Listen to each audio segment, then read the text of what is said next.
আসসালামু আলাইকুম। ওয়ালাইকুম আসসালাম। আঙ্কেল, আপনি অনুমতি দিলে আপনার সঙ্গে একটু কথা বলতাম। হ্যাঁ, অনুমতি দিলাম, বলেন। অসংখ্য ধন্যবাদ আপনাকে, অসংখ্য ধন্যবাদ আপনাকে কথা বলার সুযোগ করে দেওয়ার জন্য। তো সর্বপ্রথমে জানতে চাচ্ছি আপনি কেমন আছেন? হ্যাঁ, ভালো। ভালো আছেন, আলহামদুলিল্লাহ যে আপনি ভালো আছেন, আল্লাহ আপনাকে ভালো রেখেছে। তো আঙ্কেল, আপনার নামটা জানতে পারি? আমার নাম মেহেরুল। মেহেরুল, চমৎকার নাম আপনার।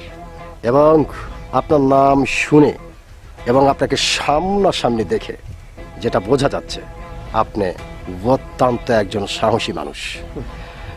এটা কিন্তু আপনাকে দেখেই বোঝা যাচ্ছে। তো যেহেতু আপনি বাংলাদেশের অত্যন্ত একজন সাহসী মানুষ, সেক্ষেত্রে আপনার কাছ থেকে একটি বিষয় জানতে চাচ্ছি যে আমাদের বাংলাদেশের সাবেক প্রধানমন্ত্রী শেখ হাসিনা, উনি এখন ভারতে রয়েছেন।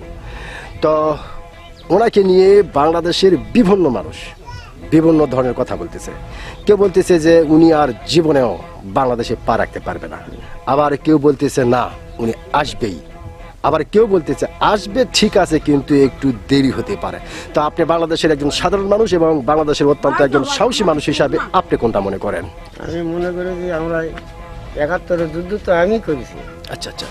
যে ৭১-এর যুদ্ধটা হয়ে গেল বাবার, ওই ৭১-এর যুদ্ধ টাইমে আমরা ছিলাম। আচ্ছা আচ্ছা। তখন আমরা ছোট। আচ্ছা আচ্ছা আচ্ছা। ওই ছোট কালে যখন ওই জঙ্গলি বিমান যখন চারিমুখে তখন ঘুরতেছে আর বোম মারতেছে, আর তখন আমরা খালি দৌড়া গেলাম। আচ্ছা আচ্ছা আচ্ছা। এই জঙ্গলে যা লুকাই, ওই জঙ্গলে যা লুকাই, আচ্ছা আচ্ছা। বাপও পায় না, মাও পায় না, আচ্ছা আচ্ছা। কাকুই পায় না। আচ্ছা আচ্ছা আচ্ছা। তখন ওই সময় মতন মনে করেন যে আমাদের একমাত্র শেখ হাসিনাই ভালো।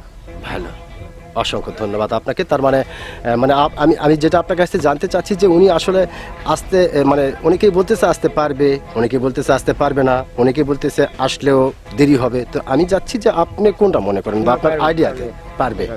পারবে। অসংখ্য ধন্যবাদ আপনাকে, অসংখ্য ধন্যবাদ আপনাকে। আপনি যে একজন সত্যিকারের সাহসী মানুষ, আপনি কিন্তু আপনার সাহসিকতার পরিচয় দিয়েছেন। আপনি বলেছেন উনি আসতে পারবে। ধন্যবাদ আপনাকে।